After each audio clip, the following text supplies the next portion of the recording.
se va Dale, sumando más, se empecé. va sumando más gente. Sí, sí, empecemos. Así que, bueno, primero darte la gracia y la bienvenida por querer presentar tu libro con nosotros. Eso también a nosotros nos da un gusto poder generar vínculos no solo contigo, sino que con el festival, con la gente de regiones. Este trabajo, como te decía antes, a mí me gustó mucho, así que después de tanto tiempo de conocernos, digamos, y conocer tu obra, digamos, llegar a esta como objeto culmine y poder presentarlo acá a través de la flash es para nosotros un privilegio y felices de ser tu plataforma en Santiago. No, maravilloso. Así que bueno, Rodrigo, como ustedes muchos lo conocen, ahí está sumando a más gente. Él es fotógrafo, psicólogo, director del film, alma mater del festival.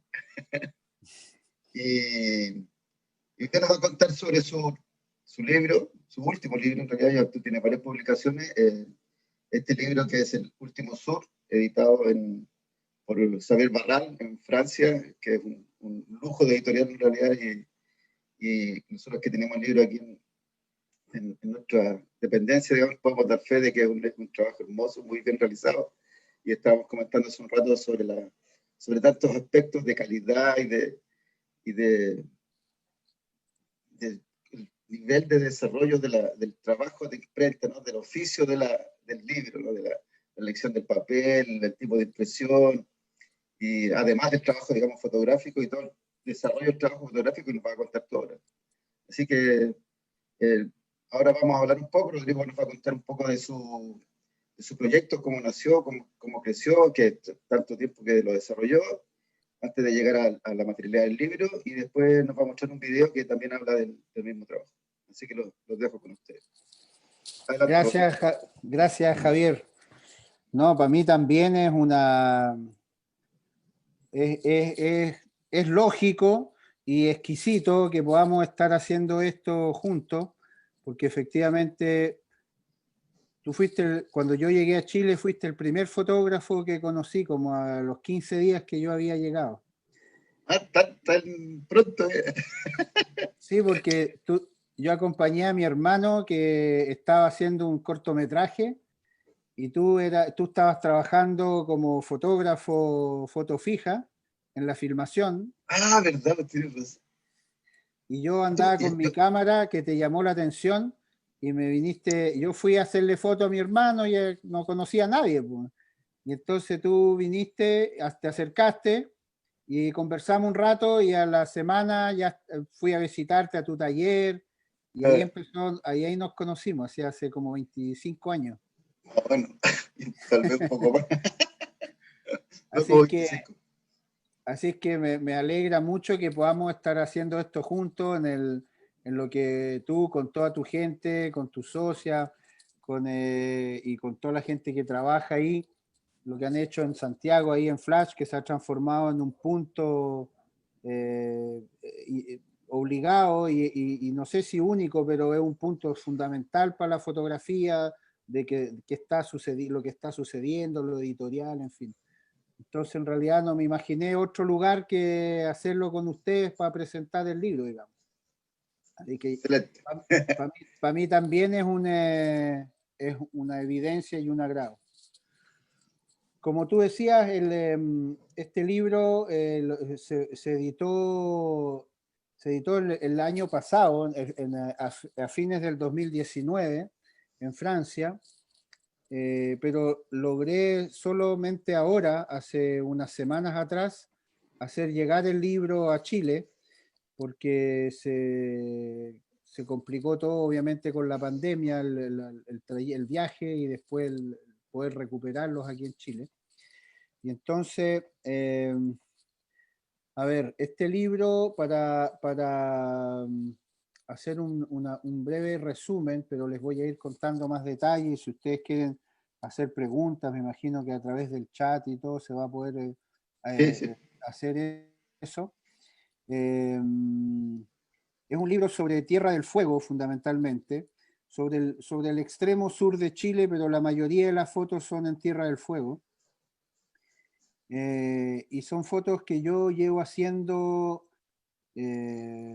hace más de 20 años, o sea, desde que llegué a Chile, que he estado viajando a ese lugar, digamos, a Punta Arenas y de ahí a muchos, más allá, digamos, hasta Puerto William, un poco más al norte, en fin, pero desde como Punta Arenas y de ahí circulando por toda esa zona.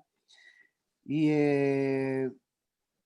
y fue transformándose como en una especie de hábito, y en el fondo en todos estos años he ido, no sé, 30 veces, más de 30 veces, porque además yo he trabajado mucho con la televisión francesa, apoyándolos en la producción, y muchos documentales que venían a filmar en Patagonia, yo trabajaba con ellos, entonces ahí podía seguir haciendo imágenes. También viajé varias veces solo, viajé también por encargos de revistas o de magazines, y empecé a acumular muchas imágenes, muchas imágenes, muchas imágenes, y llegó un momento que habrá sido hace unos 5 o 6 años atrás, donde yo dije, ya, entonces ahora tengo que hacer algo con estas imágenes, o sea, podría seguir infinitamente yendo y acumulando imágenes, pero, eh, pero necesito concretizar algo. Y para mí el libro es el soporte que más me interesa en la fotografía, por supuesto las exposiciones y todas las otras posibilidades, como este pequeño film que preparé, pero el libro es lo que yo considero que permite un relato, que permite una construcción que es entretenida encontrarla, y después es un objeto que puede circular y que tiene esa facultad, que tiene como una permanencia en el tiempo, que es entretenido, que es bueno que exista, digamos. Pero todo en tiempos de virtualidad, digamos, de tanta virtualidad, tener el objeto y el soporte libro es sí, pues, fundamental, yo creo, para la conservación, no solo de la fotografía, sino que de la memoria también fotográfica. totalmente.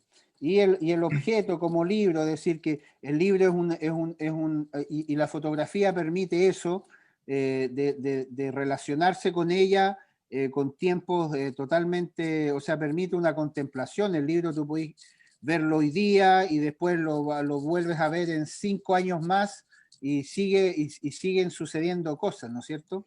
Entonces, eso era entretenido. Pero ¿cómo hacer un libro? O sea, y yo creo que hay una cosa fundamental, es que para hacer un libro, o para hacer cualquier cosa, pero en particular esto, es que uno tiene que querer decir algo. O sea, tengo que decir algo. Entonces, yo tenía tantas fotos que no sabía por dónde agarrarlo. O sea, qué decir, qué contar. Eh, porque de cualquier territorio donde uno pueda estar investigando y generando imágenes, hay mil posibilidades de decir algo, ¿no es cierto? Y estaba medio entrampado en eso, casi en uno de mis últimos viajes, volví a, volví a mi casa y al poco tiempo, a los pocos días, fui a visitar a mi madre y le cuento, le digo, mira, ¿sabes qué? Acabo de llegar así, pues, ¿cómo te fue? No, estuve en tal lugar. Ah, mira, qué bonito. Tu abuelo también estuvo ahí. De hecho, hay unas fotos de tu abuelo en ese mismo lugar donde tú fuiste ahora. ¿Cómo unas fotos? Le digo yo.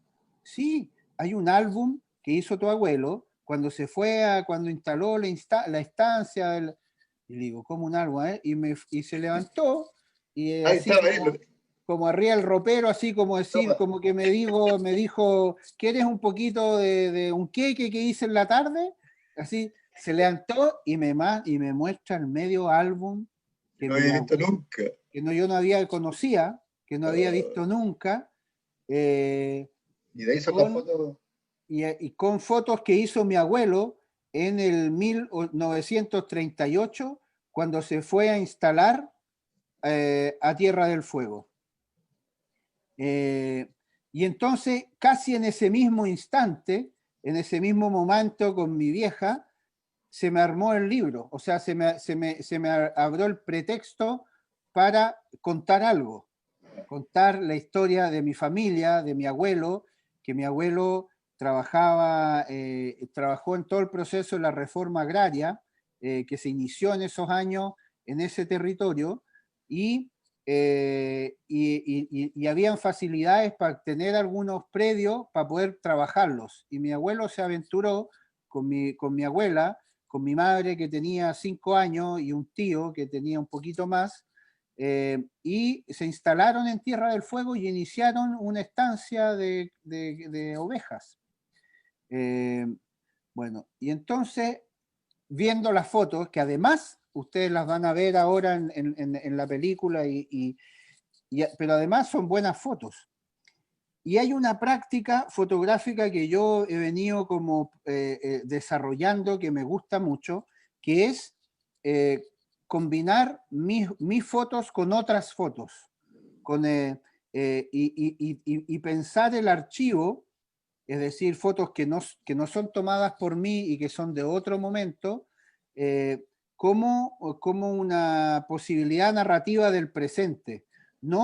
No solamente como dar cuenta de un pasado, sino que lo que provoca la imagen, lo que provoca esa imagen que fue tomada hace 80 años atrás, es un interruptor para una sensación y una reflexión de lo que está sucediendo hoy día.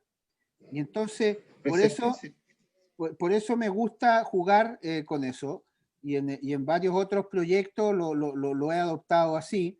Y aquí caía de cajón, ¿no es cierto?, de empezar a combinar fotos que había hecho mi abuelo con mis fotos. Además, fotos familiares, digamos, ¿no?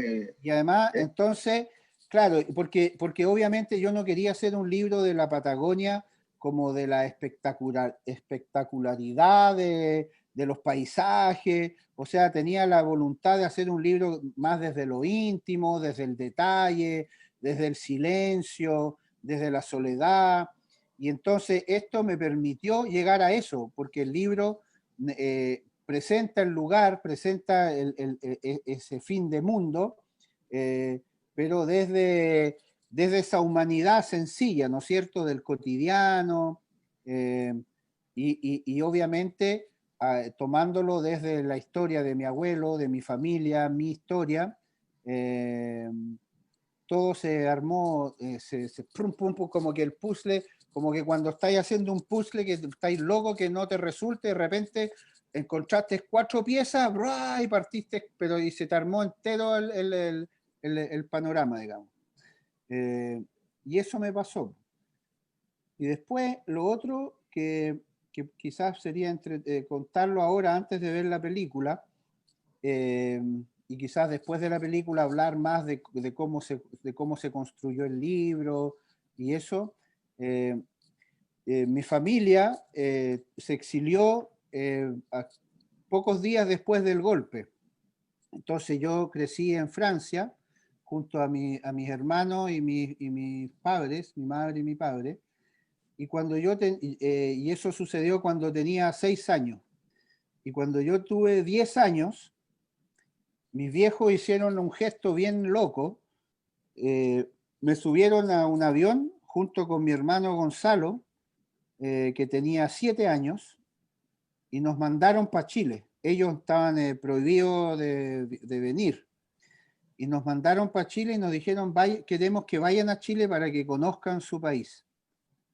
Y llegamos imagínate, vos, así con el cartelito aquí, muerto de susto en el avión, y llegamos al aeropuerto de Pudahuel, el antiguo, por supuesto, y ahí vino a buscarnos unos tíos y mi abuela paterna, y pasamos 15 días en Puente Alto, que es de donde era mi viejo, y de ahí nos subimos a otro avión y nos fuimos a Punta Arenas y fuimos a la estancia de mi abuelo que trabajaba por un tío. Entonces ese fue así como un shock, digamos, porque yo en Francia vivíamos en un barrio de edificios donde mi terreno de juego eran puro cemento, edificios, autos, o sea, y aquí vi una cosa que no sabía que existía, porque, y esa memoria de infancia, si bien después volvimos y no sé, no la cultivé, pero yo creo que de algún modo quedó en mí y que después de adulto que empecé a ir, como que pasó algo conmigo, con mi persona, con mis sensaciones, con mi curiosidad, con mi sueño en ese lugar. Y entonces por eso empecé a ir mucho, porque a cada vez que iba me sobrecogía, me alucinaba, no sé, era así muy fuerte. Sí, yo creo que eso memorias infantiles, esos recuerdos de niñez, esos como golpes visuales que decís tú, ¿no? Te quedan súper grabados ahí en, el, en la imagen latente de la cabeza, Sí, ¿no? Y además, no sé, yo creo que esas historias también uno cuando niño leer, no sé, leer de la Patagonia y de Magallanes, de los cuentos de Coloano, esas cosas, y no sé, pues también es como el último sur, como dices tú, ¿no? El fin del mundo, el lugar que de aventuras un poco, ¿no? El sur del sur, ¿no? Que también viene como intrigante, a su vez como una aventura, aún sigue siendo una aventura en el siglo XXI, venir a este fin del mundo que es tan misterioso, ¿no? sí. Bueno, eso, claro, después de adulto empecé a darme cuenta de eso, pero me voy a mover un poquito porque el sol me llega justo en la cara. Ahora también. No hay menos. Ahora Esa llega es la la cámara. pelada, peor todavía. No, ahí. Em, el, ¿de qué estábamos? Ah, lo del sur. Sí, que me percaté de una cuestión que es extremadamente poética, es que en ese lugar no existe el sur. O sea, nadie habla del sur. Uno está en el sur. Sí, pues. No, nadie pronuncia la palabra sur. Nadie dice, no, mi familia del sur o vamos a ir para... No, o sea, todo es norte. Todo Bueno, es para claro. arriba. Todo es para arriba. Entonces, eso genera una cosa muy loca en la construcción de la identidad de las personas y después la fuerza del paisaje, la fuerza de la naturaleza, del viento, del clima, de la visualidad que hay permanentemente. eh, yo siento que quien seas tú, que seas médico o arriero, o comerciante o camionero, siempre hay como una dimensión poética en la gente, porque está en un ambiente que tiene otro ritmo, que tiene otra visualidad, donde uno tiene que estar permanentemente conectado con los elementos naturales, o sea, ir a echar benzina desde la estancia a la ciudad, se puede transformar en una aventura, porque si pincháis dos veces, te quedáis botado, te quedáis solo, entonces, y empieza toda una cosa que genera un cotidiano muy particular, muy excepcional, ¿no es cierto? Sí, claro. O sea, la sensación de fin de mundo es como muy, Es muy muy real, ¿no? fuerte. Eso de estar ahí en esa, ¿cuánto se llama? Pampa tan gigante, Sí, con ese viento tan fuerte, tan potente, tan vivo, ¿no? Que te hace sentir vivo, te golpea la cara, ¿no? sí. O el mar que está tanto en moverse por Williams, como decís tú, que hay que ir bueno, se puede ir a la vez también, pero también en barco, y el mar es tan vivo, tan potente, tan presente, ¿no? Que cambia un poco el viento y el mar cambia completamente. Podías tener Mm, una tacita de leche y en 2 segundos es es un una temporal, tormenta. es una tormenta infernal, y eso es la naturaleza es tan potente, tan viva y tan manifiesta que uno se siente pequeñito, ¿no? Total, claro. Eh, o sea, Es por eso divertido porque, perdón, sí, dale. cuando tú dices la imagen de niño, ¿no? De niños parisinos de fuera de los anillos, digamos, con esa urbe tan, esos edificios de 15 pisos, ¿no? Que son, vive mucha gente, unos blogs, y también lo he visto en tus fotos. Pasar de eso a esta inmensidad ha sido potente, ha sido súper fuerte. No, sí. Imagínate andar a caballo, weón, con 10 años andaba a caballo en esta cuestión, o sea, era la inmensidad y también era el dueño del mundo, po, weón. Claro. Yo era dueño del universo en ese momento como niño. Era una cosa así increíble que hasta el día de hoy se produce. Y además, eso que dices tú de toda la literatura, todas las historias, todas las biografías, tú vas pasando y de repente vas a la bahía de la última esperanza y que ahí leíste que llegó tal barco y que se trataron de sobrevivir y se murieron todos de frío y que... Y no para en todo el rato de tener ese espesor el paisaje. Y los yaganes, claro, los yaganes, las historias de ellos, y el sufrimiento y su cultura, y, en fin, es una cosa que está, y que está viva todavía, o sea, Sí, no claro. es, tú no vas al museo no, vas en auto y lo estás viviendo ese lugar que se vivió de una forma muy parecida hace 500 años atrás o 600 años atrás. Entonces, eso es verdad que te hace sentir como estar no estás en Chile, ya no estás casi en el mundo, sino que estás en una cosa que uno siente que es mayor, que es más grande. Claro, con la República Independiente de Magallanes. Claro, claro. Oye, tengo un montón de preguntas y comentarios. Yo creo que deberíamos ver el video. Veámoslo. Porque si no nos vamos a alargar. Veámoslo. Yo voy a compartir pantalla y lo voy a presentar.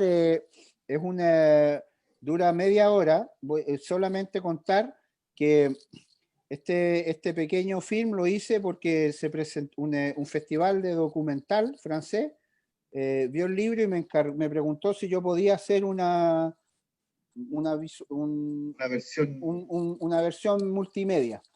Y entonces se proyectó fue muy bonito, en un puerto, en un pueblito, un puerto pesquero chico de la costa atlántica, y se proyectó así en el puerto, donde habían 500, todo el pueblo fue a ver la proyección, y un amigo mío, músico, tocó en vivo sobre la proyección. Y entonces la música que acompaña el film es la música que se tocó en vivo en esa ocasión, que se grabó y que yo la uso. Claro. Eso. Ya, pues démosle. Vamos.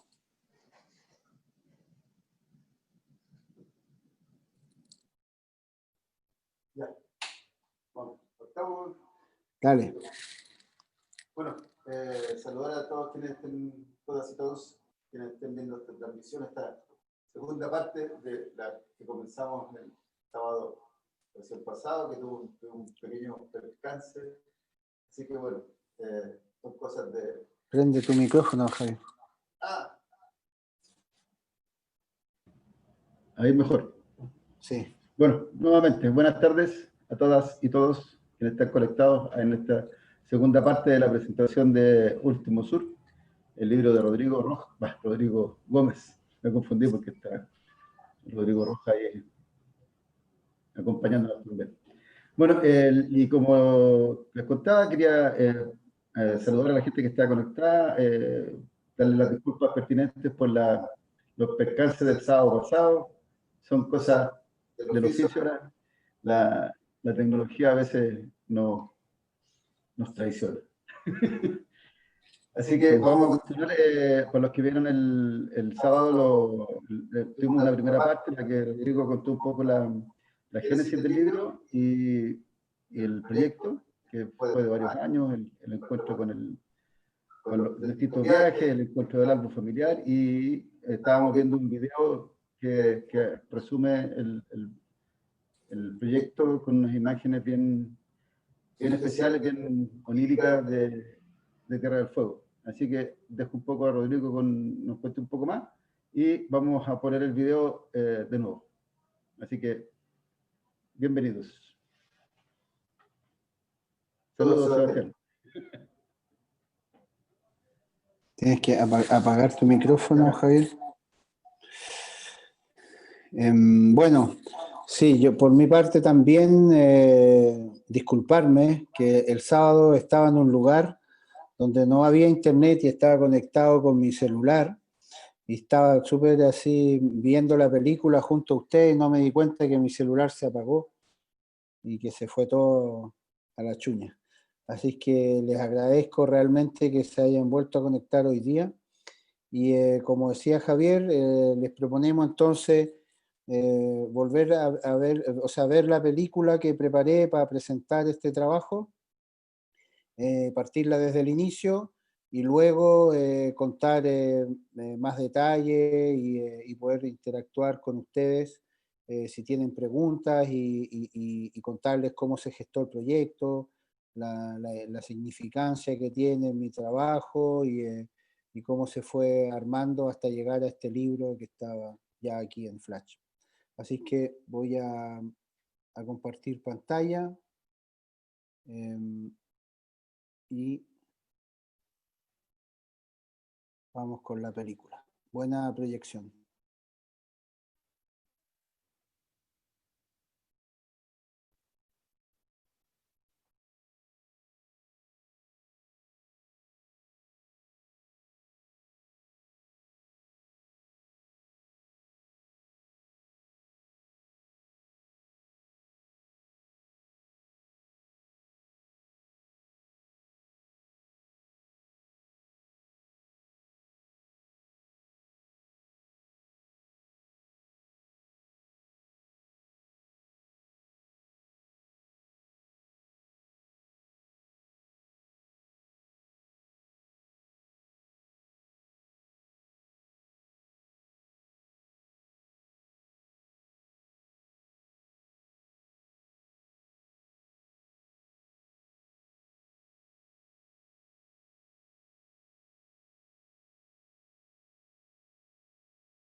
Me avisaron que no se escuchaba el video, así que le voy a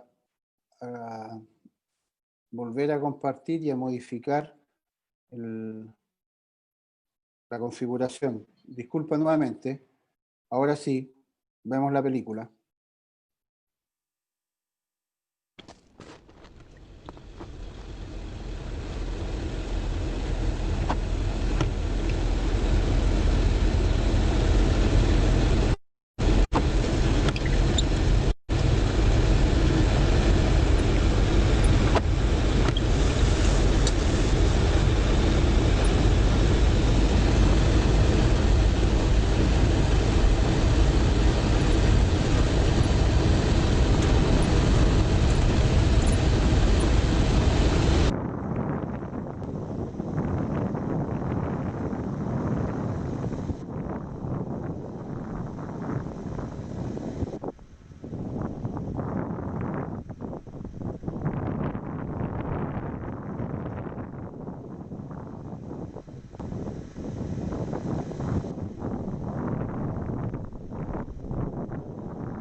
El acuerdo con Santiago, con el mejor servicio a bordo. Puerto Skyline.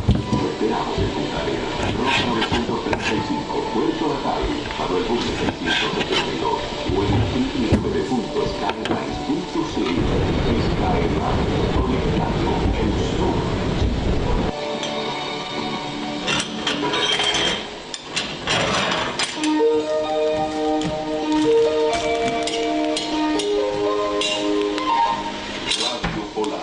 Fundada en 1940, una radio patrimonio de la nación.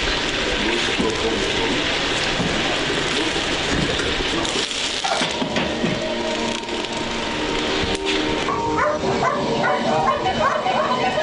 Mensajes para el campo. Este sábado 6 se reúne la educación magdalena EGS Energía a las 15:30 horas en el Salón de España por los niños. Quienes deseen inscribirse lo pueden hacer en esta reunión.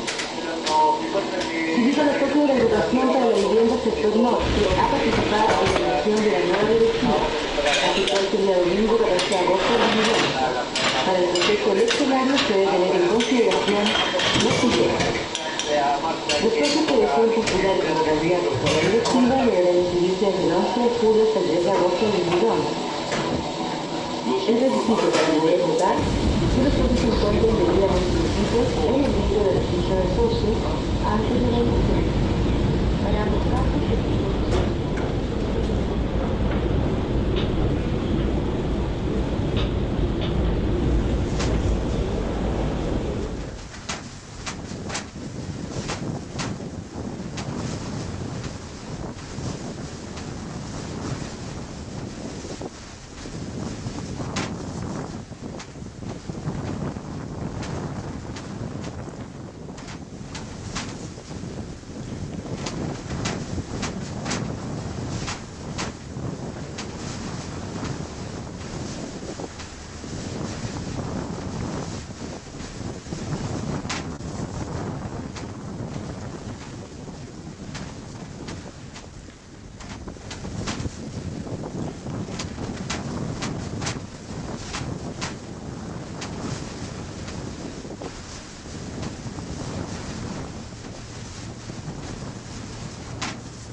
Del cerro vengo bajando,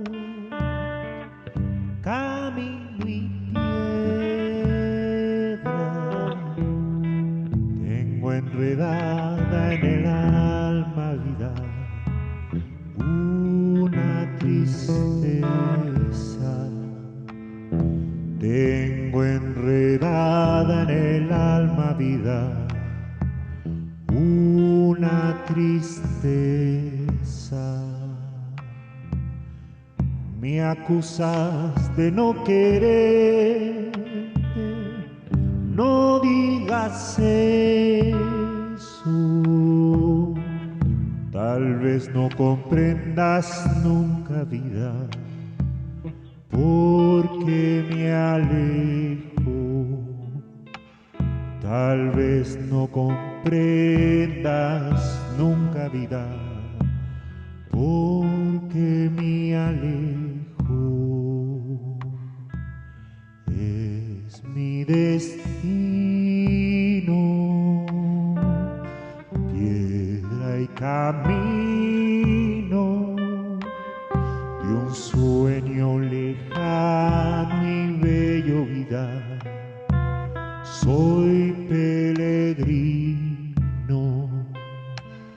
de un sueño lejano y bello vida. Soy peregrino. Por más que la dicha busco, vivo penando. Y cuando debo quedarme vida, me voy andando. Y cuando debo quedarme vida, me voy andando. A veces soy como el río, llego cantando y sin que nadie lo sepa vida, me voy llorando y sin que nadie lo sepa vida, me voy llorando. Es mi destino, piedra y camino de un sueño lejano y bello vida. Soy peregrino de un sueño lejano y bello vida. Soy peregrino.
Ahora sí que se ve bien el video.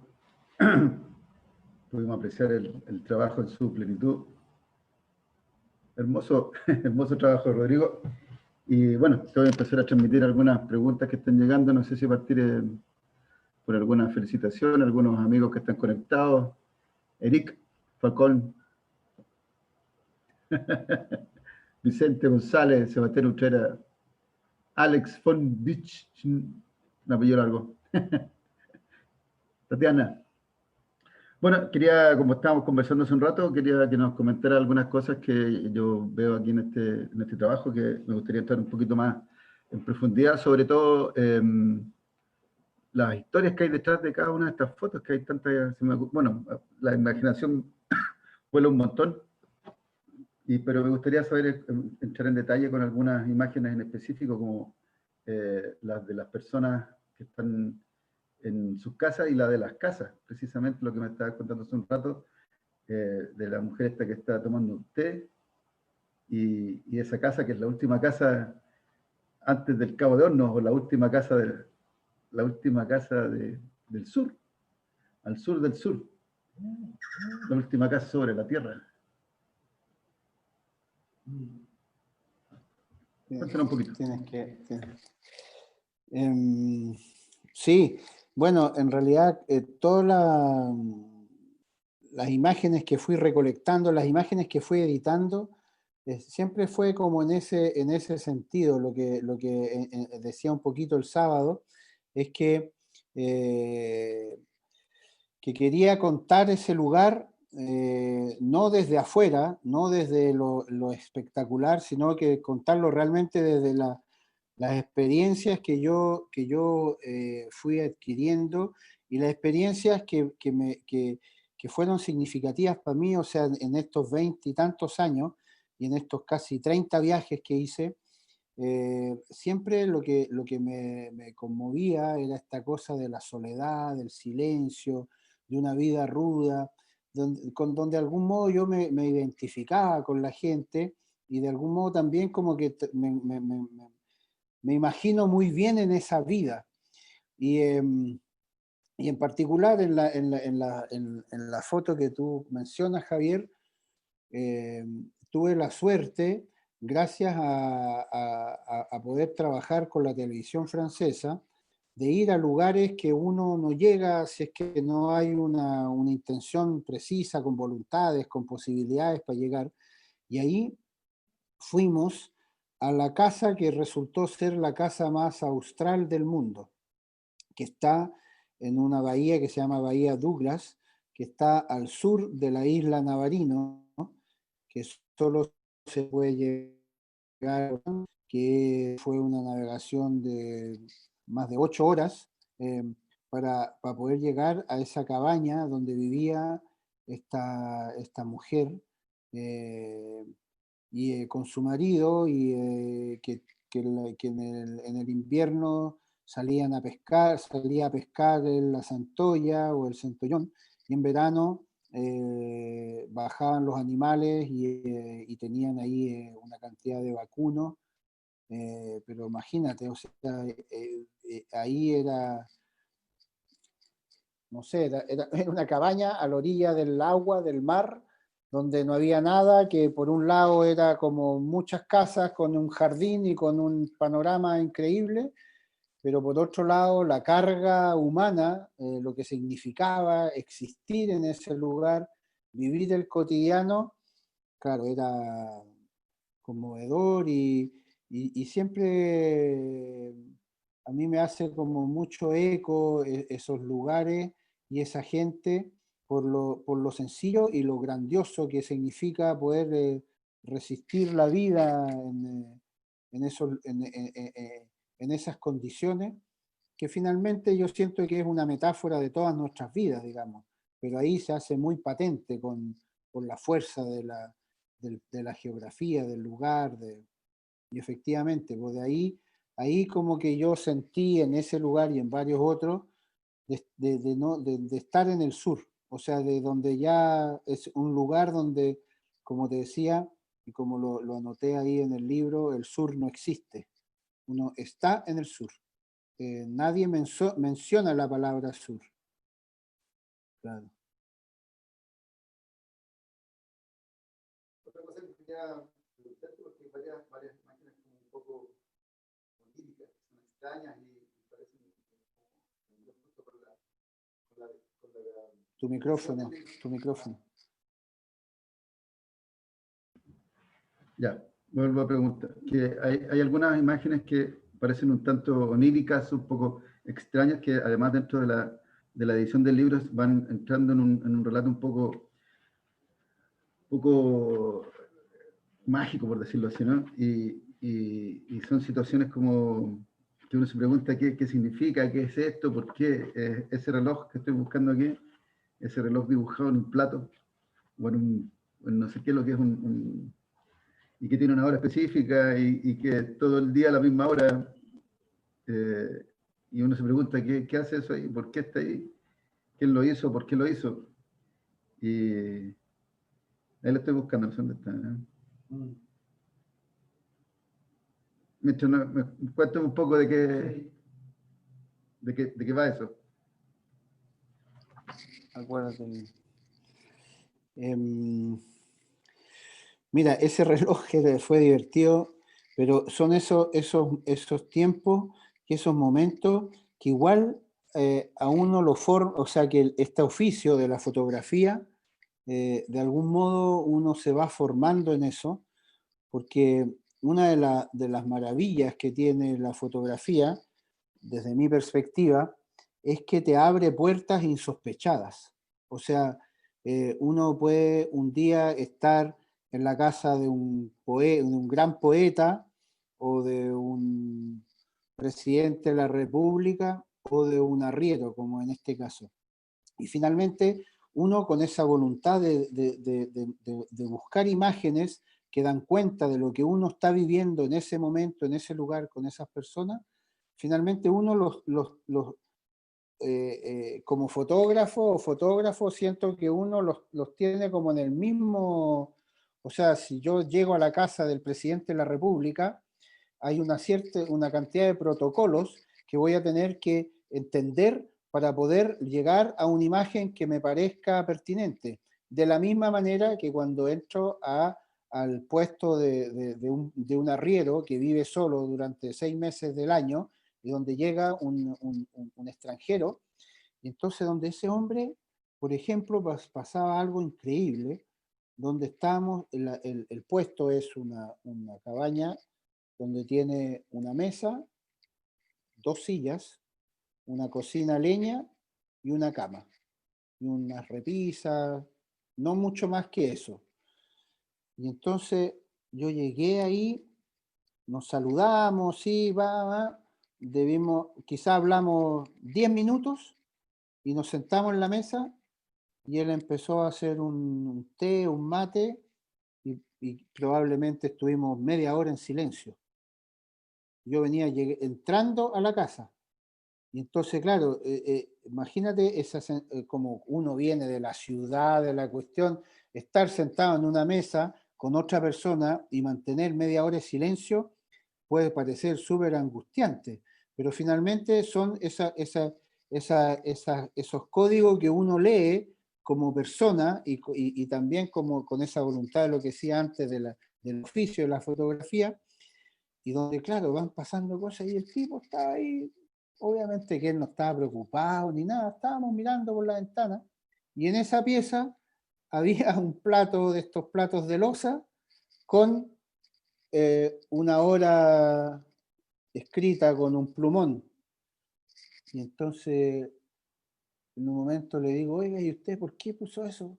No, no sé, es que aquí el tiempo es siempre igual, entonces da lo mismo tener un reloj.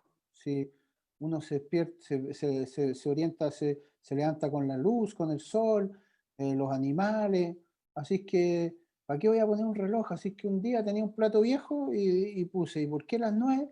No sé, puse las 9. Y el tipo vivía su vida en las 9. Toda su existencia eran las 9. Y claro, hice esa foto un poco que restituye esa relación con el tiempo que es totalmente distinta de la nuestra. O sea, ahí uno hace una cosa al día. O sea, hoy día voy a ir a ver el cerco que está en el cerro al frente, y esa es la actividad del día, ¿no es cierto? Me levanto, tomo desayuno, ensillo el caballo, voy a ver los perros, ando a caballo 3 horas, veo el cerco, vuelvo, etcétera, etcétera, y eso fue la actividad. O sea, no hay otra cosa que pensar en ese día, y eso es una maravilla. Ojalá nosotros pudiésemos, no tanto así, pero un poco tener esa enseñanza de no tratar de hacer 75 cosas al día. Filosofía pura. Oye, igual hay unas cosas que también me hacen mucha referencia, que es como esta visión de la aventura del territorio, de esas explanadas tan grandes, de eso es como, incluso me acuerdo un poco de las películas del oeste cuando era niño, y ver esos lugares inhóspitos que reconocer y conocer. Y hay dos cosas que a mí me llaman mucho la atención y que están dentro de tu libro. Una es la foto de Cristina Calderón y ver las explanadas grandes, gigantes, que alguna vez estuvieron habitadas por pueblos originarios y que fueron tan salvajemente eliminados del territorio, ¿no?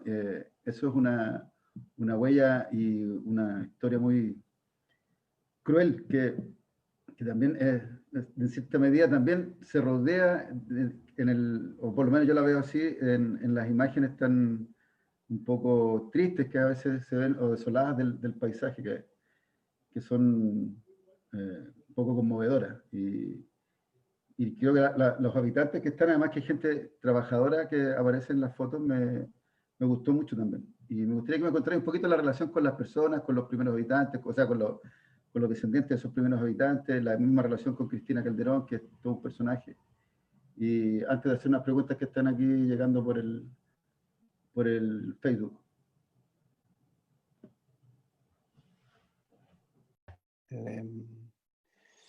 Claro, por cierto, toda la gente que fui encontrando en todos estos años, gente de trabajo que vive esa vida así al día a día, que es ruda. Y para mí me encanta como lograr lo más rápido posible entrar en una sintonía. Es decir, porque se sirve un plato de comida, o porque se cuenta una historia personal, o porque en el fondo me encanta esa necesidad de poder comunicarme con el otro, pero desde adentro, desde la sinceridad, desde realmente lo que el otro es, y no solamente como desde una observación. Y por supuesto, como con esa necesidad, esa inquietud, esa curiosidad que uno tiene al viajar, por supuesto que en esa región viene inmediatamente la masacre que se efectuó, que se hizo, cómo se hizo desaparecer una cultura, un pueblo entero, y de algún modo yo quería, sin ninguna reivindicación, sino que porque es algo como conocido, contado, pero igual yo quería de algún modo dar cuenta de eso, y por eso cuando estuve, las diferentes veces que estuve en Puerto William, quise conocer y compartir con los últimos yaganes que quedaban descendientes, y en particular con la señora Cristina. Y ese día, ustedes saben, o muchos saben, que ellos viven como un poco a las afueras de Puerto William, en la Villa Uquica. Y entonces empecé a caminar por ahí, y yo me había averiguado, a la señora Cristina la había visto en otras ocasiones, y a veces cuando uno como que no pretende nada, tiene golpes de suerte. Y es lo que me pasó con la señora Cristina, porque llegué a su casa, yo sabía que ella era muy solicitada para entrevistarla, para filmarla, y, y cuando me acerqué, la vi desde el portón, digamos, desde afuera, vi la ventana, la vi a ella y había más gente, y vi una torta. Y entonces empecé a llamar así, ¡aló! Y salió ella. Y entonces lo primero que le dije, ¿están de celebración? Y ella me dice, sí, es mi cumpleaños hoy día. Y justo el mismo día de cumpleaños de mi hija, Anastasia. Y entonces yo le digo, ah, mire, señora Cristina, el mismo día del cumpleaños de mi hija, Anastasia. Y ahí como que ella como que se relajó y se acercó hacia la puerta y le conté lo que yo estaba haciendo, así en breves palabras, y le solicité un retrato. Y la verdad de las cosas que ella me miró así y accedió a ese retrato y le hice una pequeña filmación donde le pedí que le mande un feliz cumpleaños a mi hija en Yagán. Y ella le dijo en el idioma Yagán, feliz cumpleaños a la Anastasia. Y llevé ese pequeño film de regalo para la casa. Y entonces son como esos momentos así que suceden en el viaje y que uno atesora, y claro, y es un privilegio poder restituirlo en forma silenciosa en el libro, digamos, y poner el retrato de ella como así la punta del iceberg de toda esa historia dramática que tú mencionabas. Es bastante cruel y triste esa historia. Yo creo que no hay que olvidarla y reivindicarla cuando se pueda, ¿no? O donde se pueda. Mira, acá hay una pregunta, voy a empezar con la que viene desde el sábado pasado, que es de Vicente González, y que pregunta que ¿cuántos corderos te comiste para llegar en todo este proceso? De hecho, debo confesar que tu audio. Debo confesar que como tengo un tío que tiene una estancia, a cada vez que voy me traigo un cordero en una cajita dentro de la maleta para la casa. Pero claro, de hecho, acompañé muchas veces movimientos de animales, donde los arrieros, un arreo, digamos, donde uno va a caballo con todo el piño caminando delante de uno los arrieros van apretando y eso generalmente se hace en el verano y parte a la madrugada, a las 4 de la mañana, cuando empieza a aclarecer, para que los animales no caminen con tanto calor, aunque no hace nunca calor, pero claro, como están acostumbrados a temperaturas tan... Entonces, si hay mucho sol, entonces el arreo se hace generalmente entre 4 de la mañana y 10 de la mañana, una cosa así, en ese tiempo, 10, 11. Entonces uno llega al puesto de espera para esperar al otro día, y ahí obviamente que se hace un asado que empieza a hacerse a esa hora y que todo el día se está cocinando con un tarrito de leche en polvo nido, que ya no hay leche adentro, con un alambre para hacerle con agua y unas papas que se meten dentro del fuego, y entonces uno come la carne con las papas cocidas ahí sentado a la orilla del fuego, que lo añoro todos los días. Espero que Vicente haya quedado satisfecho con la respuesta. Acá, bueno, saluda a Romina, dice Romina Resuche, abrazos para ambos. Carlos Borlone, ¿siempre tuviste conciencia de que estas fotos llegarían a un libro ¿O fue durante el proyecto que decidiste que ese sería su soporte o su destino?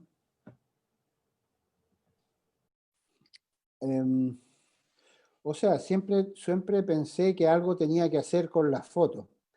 Y después pero eso empezó a pasar hace 25 años atrás, donde no tenía la claridad ni la madurez que puedo empezar ya hoy día a tener un poquito más. Y entonces, pero en el camino efectivamente me di cuenta que el libro es el soporte que más posibilidades entrega,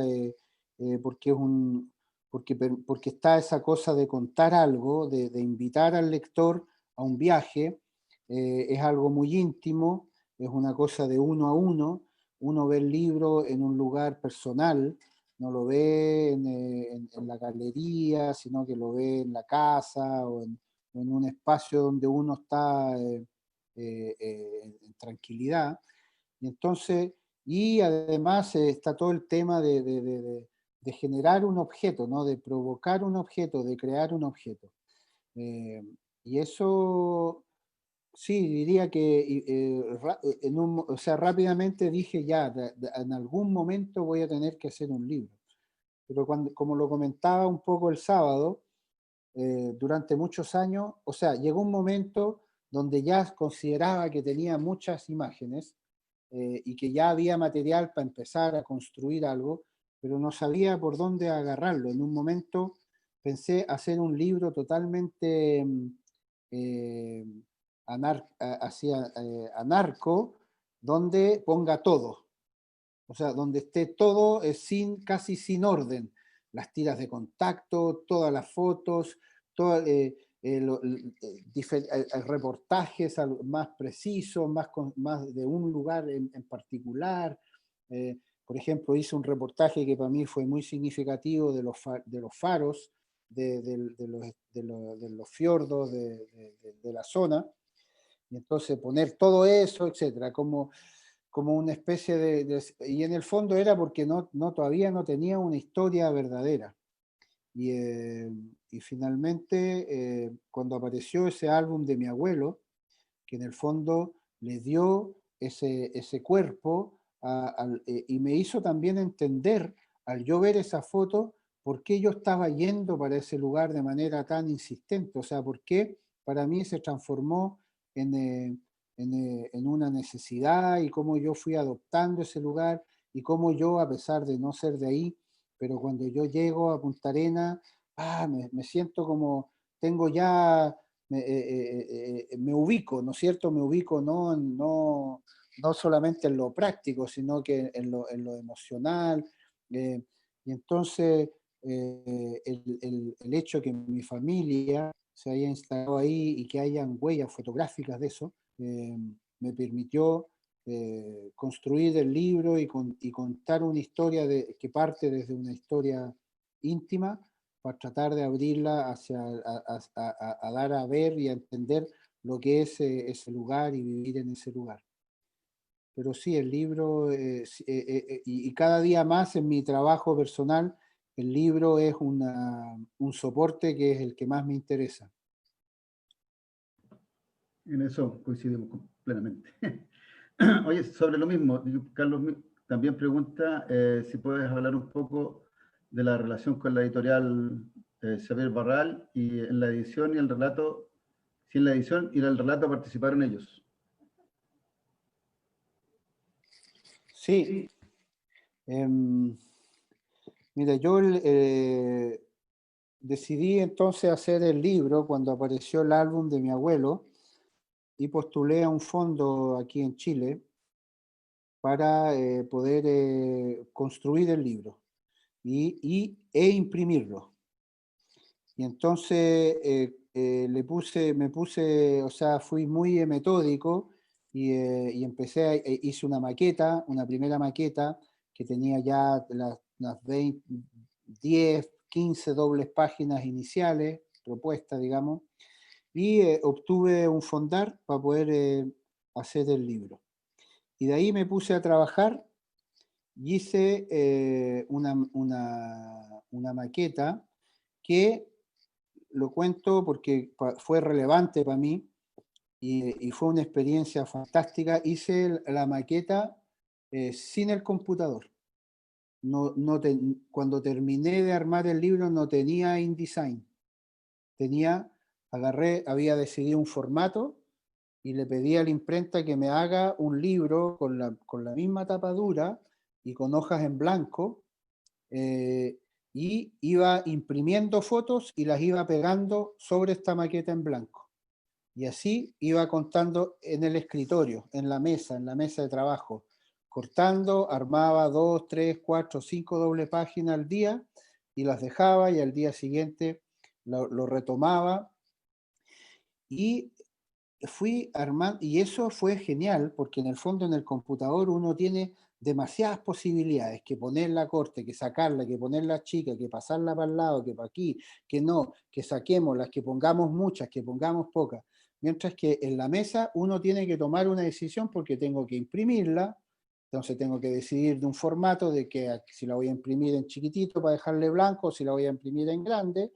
Entonces la imprimo, y entonces la voy a pegar aquí, la pongo frente a esta o esta otra, no, aquí para el otro lado, pum, y en un momento uno toma una decisión, que puede ser una decisión todavía intermedia, pero uno toma una decisión, le pone scotch o le pone stick fix y la pega en la maqueta y ahí quedó, digamos.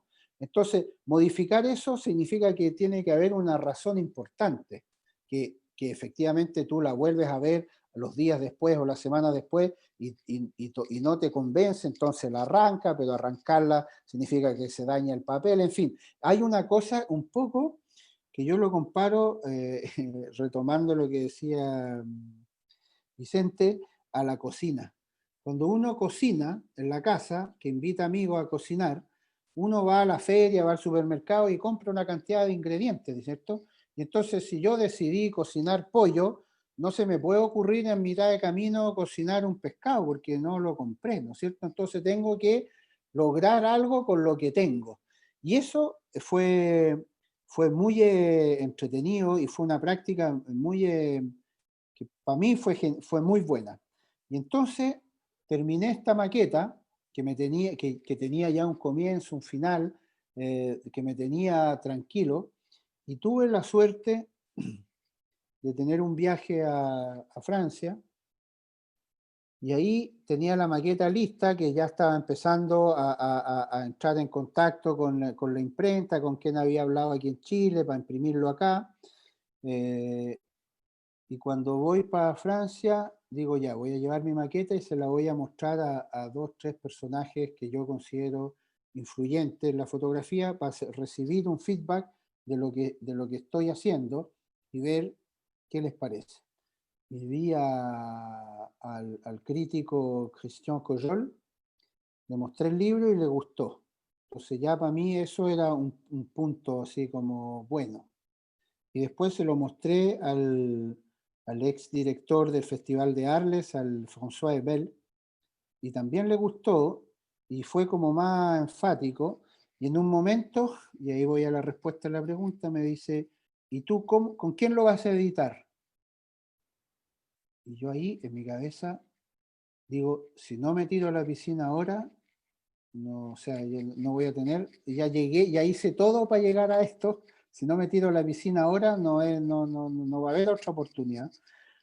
Y entonces yo le digo, mira, yo lo tengo pensado editar en Chile, pero en realidad yo creo que lo que yo quisiera es que este libro lo edite Xavier Barral, que es así, pero imagínate, pues era como un sueño. Y este tipo agarra su celular y le dice, aló, Xavier, mira, estoy aquí con un amigo chileno y tiene un proyecto que te puede interesar. Sí, y fui, y el otro día tuve una cita en el taller de Barral, le mostré la maqueta, y ahí pasó algo, que entré a su oficina y lo primero que vi fue una foto de Sergio Larraín, que de los libros que había impreso, uno original en su escritorio, y después vi las fotos de Gusinde. O sea, habían de los muchos libros que él estaba editando, las fotos que estaban en su oficina eran fotos de los libros que tenían que ver con Chile. Y después había un mapa de Tierra del Fuego. Yo dije, chuta, o sea, ya son señas así, entonces le empecé a hablar y me di cuenta que él tenía un cariño por nuestro país y en particular por Valparaíso y Tierra del Fuego, porque cuando era joven había hecho un viaje en velero de Valparaíso hasta Punta Arenas, pasando por todos los fiordos del sur de Chile. Y entonces el libro le hizo eco y él enganchó.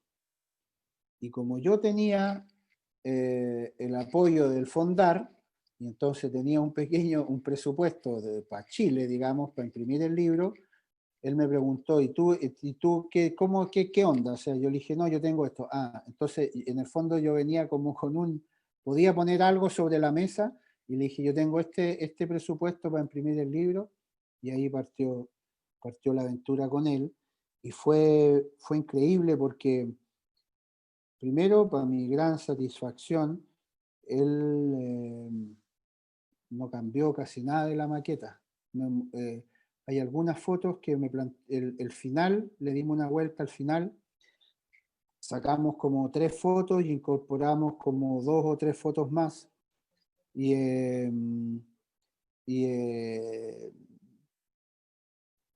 libro quedó casi como yo lo había presentado en esta maqueta que hice en mi taller. Y después sucedió la vuelta a la vida, que estábamos ya a un mes de entrar imprenta, el libro ya se había trabajado, la preprensa, estuvo toda la dificultad de traspasar la maqueta que yo tenía en el papel, traspasarla a un archivo digital y tratando de restituir esa manualidad y esa textura que tenía la maqueta que yo le había presentado. Ya eso estaba resuelto y hablo con él por teléfono el jueves, ya se había decidido de la imprenta que se iba a imprimir en Alemania. Yo no iba a poder viajar, pero iba a ir él a supervisar la impresión, y el sábado me anuncian que había fallecido. Entonces fue como también un destino. Fue el último libro que él le puso visto bueno en su carrera antes de fallecer. Y fue un dolor grande porque era un gran tipo, era muy cariñoso, era muy entretenido, súper curioso, era muy talentoso, y habíamos enganchado como humanamente, se estaba como construyendo, estábamos los primeros pasos de una posible amistad, pero el destino no nos siguió. Las casualidades los juntaron y el destino no los quiso seguir juntando. Bueno. Pero bueno, tenemos un libro precioso, igual llegó al final. Yo te escuchaba y pensaba en algunas cosas. Creo que esa forma en la que editaste o hiciste la primera maqueta, yo creo que viene un poco de la formación en la fotoquímica, en el análogo, ¿no? También de la economía de material, de la economía de imágenes, que si hubiese, porque además es como un trayecto largo que está mezclado con fotos de distintos formatos, pero la mayoría son de formato análogo, digamos. No tenía ese universo donde perderse tanto como con lo digital, ¿no? Y con la edición en el programa computacional. Acá hay una pregunta, bueno, en realidad es una apreciación, dice Alex, dice, Rodrigo, en la presentación pudimos apreciar ciertas fotos y bueno, esperando ver el libro en su totalidad, entiendo y reconozco esa metáfora de la cual hablas y reconozco en muchas fotos lugares comunes y la carga que significa este territorio para quienes formamos parte de él. ¿Puedes explicarme el porqué del título Último Sur? Que a mí me parece un excelente título, que dice mucho y me recuerda unos versos de Pavel Oyarzún. Aquí todo, el sur y todo el viento, no hay otro Dios. Sí. Último Sur llegó de esta necesidad de decir que estábamos en un lugar donde ya no había más sur. O sea, donde cuando estoy en la casa con esa gente, con esa pareja en la casa, en la Bahía Douglas, o que estoy con este arriero, o cuando ando en auto solo en estos caminos así en la mitad de Tierra del Fuego, y también cuando escucho a la gente, la palabra sur se utiliza muy poco en ese lugar. Nadie habla del sur, nadie pronuncia la palabra sur, muy pocas, o sea, esa es mi sensación, ¿no? De que uno siempre habla del norte, o sea, cuando uno habla de un otro lugar, siempre habla del norte, nunca habla de esto está sucediendo en el sur, o sea, de hecho, no sé, uno está en Tierra del Fuego y podría hablar de Puerto Williams o del Cabo de Horno, pero no dice esto está en el sur, o sea, y esa sensación combinado con la fuerza de la naturaleza, que tiene ese turbillón, ¿no es cierto?, de cielo, de la presencia del cielo, del viento, y con el tercer ingrediente, que es la historia del lugar, la cantidad de viajeros, de navegantes, de aventureros, de gente que vino del hemisferio norte, de los yaganes que vivían ahí en las condiciones o sea, con la fuerza que vivían, todo eso mezclado eh, eh, me hacía sentir que no estaba, o sea, no estaba en Chile, no estaba en América Latina, estaba en una cosa que es más grande. Siempre me pasa eso, como que uno está ahí y se da y toma conciencia de más, incluso más allá del planeta Tierra, o sea, uno toma conciencia de una cosa global, de una geografía muy global. Y entonces eso, quise dar cuenta de eso, y el título, claro, propone eso, pues, de que además uno mira el mapa y realmente está ahí, pues, no, o sea, si tú miras para Australia, para África, los otros cabos están mucho más hacia el norte. Realmente este es el último sur. No hay otro sur, creo yo. Mira, aquí está Sebastián Utrera, dice, he disfrutado tanto tu último sur, tu mirada, muchas gracias. Bueno, yo quería dar ya como por cerrado esto. Las dos tandas, digamos, en esta altura ya no molestan, es muy entretenido ver y internarse más en el proyecto. La verdad es que es un proyecto muy bonito, muy bien realizado y muy bien terminado en este exquisito libro. Así que de pasadita les cuento que está en la librería. Tenemos ejemplares firmados. Ahí. Vamos a estar funcionando en horario especial martes y miércoles, el horario extendido. Y próximamente tendremos nuestra página web donde van a poder adquirir también otros títulos, este y otros títulos. Así que muchas gracias, Rodrigo. Creo que si hay más preguntas o más cosas, es el momento. Acá llegó una, mira. ¿Qué pasó? Dice el Vicente González, poniendo el cierre. ¿Qué pasó más en la edición, ahora que ya está terminado? ¿El libro, lo íntimo o lo exótico?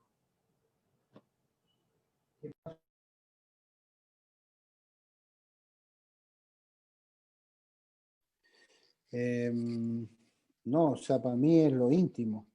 O sea, eso es el valor que tiene un libro en lo personal que yo le hice a mis hijos, digamos.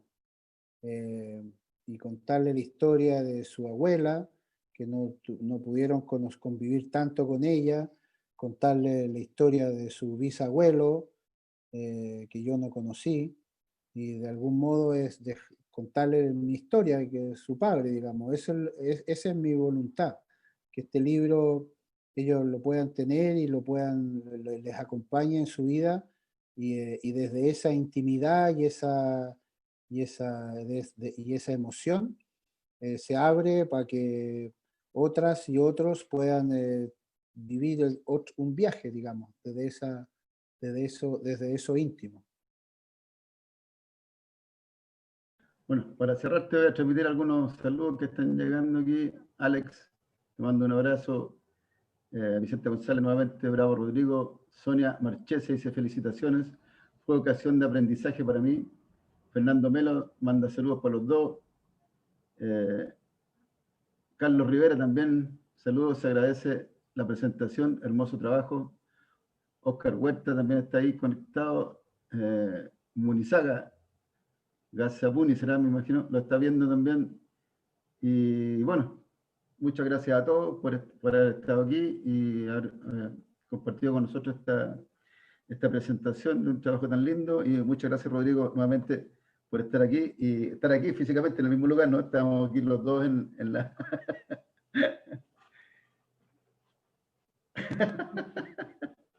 en la tienda el día de hoy, en la galería, así que contentos de haber presentado este trabajo. Así que muchas gracias y chau, chau. Yo quisiera solo alcanzo. Dale. No, también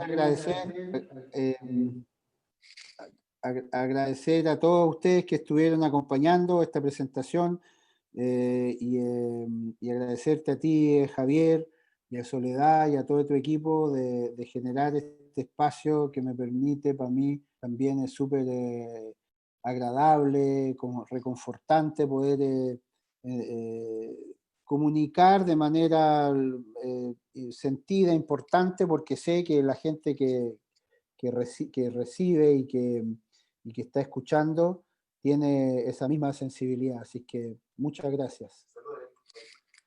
Y un saludo especial a Monsieur Eric Facon, que trasnochó hoy día para vernos. Un abrazo, que estén muy bien a todas y a todos. Hasta la próxima, seguimos trabajando. Que estén muy bien. Chao, chao.